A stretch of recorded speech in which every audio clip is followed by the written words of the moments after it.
What will you do if the person you trust the most becomes the one who destroys your destiny? In the peaceful village of Ndiogugu, Ezeora lived with his two daughters, Oledo, his first child by his late wife Adako, and Urenna, the daughter of his second wife Nneka.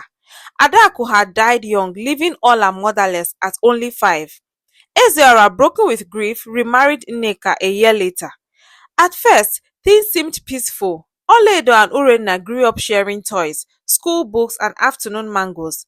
But behind Ineka's careful smile, a seed of bitterness grew. That girl will always remind him of his first woman, Nneka often muttered to herself. Nneka pampered her daughter Ure with everything she had, from new clothes to secret allowances, and slowly she began to poison her heart against Oledo. Don't trust her too much, she would whisper.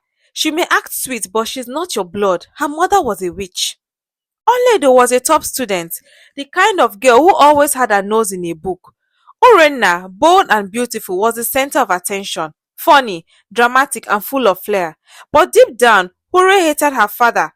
He seemed to shine whenever Ola walked into the room with her school results. One sunny afternoon, under the old mango tree, Ola sat Ure down and said, I got the scholarship to study medicine in Canada. It's fully funded, Ure. I haven't told Papa yet. You are the first to know. Ure pretended to squeal with excitement, but that night she crept into her mother's room where Nneka was lighting a black candle. Mama, she got the scholarship. Nneka's smile twisted slowly. Then it's time we act. That week, Nneka visited a powerful dibia in a nearby village. She returned with a bundle wrapped in red cloth, a mix of feathers, nails, and a torn piece of Ola's exam paper.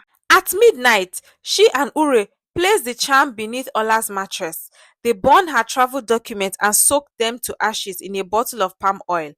2 days before departure, Ola collapsed. Fever, hallucinations, screams in her sleep. She would wake up crying, clutching her chest. The chief priest could find nothing. She missed her flight. The sponsor tried to reach her, but there was no response. The scholarship was withdrawn. Her dreams was crumbled. Ezeora became devastated. My daughter was just fine last week. This cannot be ordinary. Ure sat beside Ola's bed, playing and pretending to be doting on her. You'll be okay, Ola. You'll try again. But in her heart, she felt victorious. Months passed. Oledo slowly recovered, but she was no longer the girl who would laugh easily. Her eyes had grown sharper, her words more cautious. She noticed how Ure watched her. She noticed how her documents were missing and how her father never found them.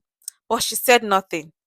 One day, she left the village and moved to Enugu, got a job at a pharmacy, and then she applied to the University of Nsukka.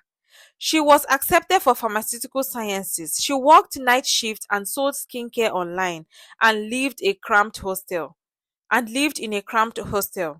She grew. Meanwhile, Ure became the toast of the village. With Mama's support, she launched an Instagram page full of makeup tutorials, slay queen fashion, and sugar daddies in the DMs.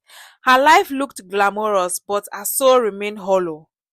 At a free outreach in Nsukka, Ola was working as a volunteer, checking vitals. An elderly man arrived with his entourage, coughing severely.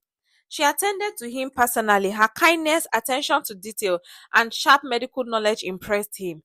That man was Chief Anozie, the most richest man in the community. He returned the following week alone.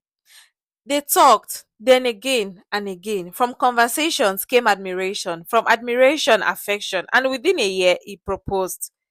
Ure, back in Ndiogugu, had fallen into the wrong hands. Her latest lover vanished after scamming her of over 1.8 million. The online boutique she often opened and her Instagram was also hacked. Her mother fell ill. People stopped lending them money. She whispered.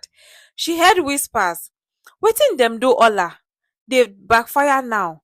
Ore couldn't sleep. Every night she saw Ola in her dreams, glowing and calm. Her mother fell ill. People stopped lending them money. She heard whispers. Wetin dem do Ola dey backfire now.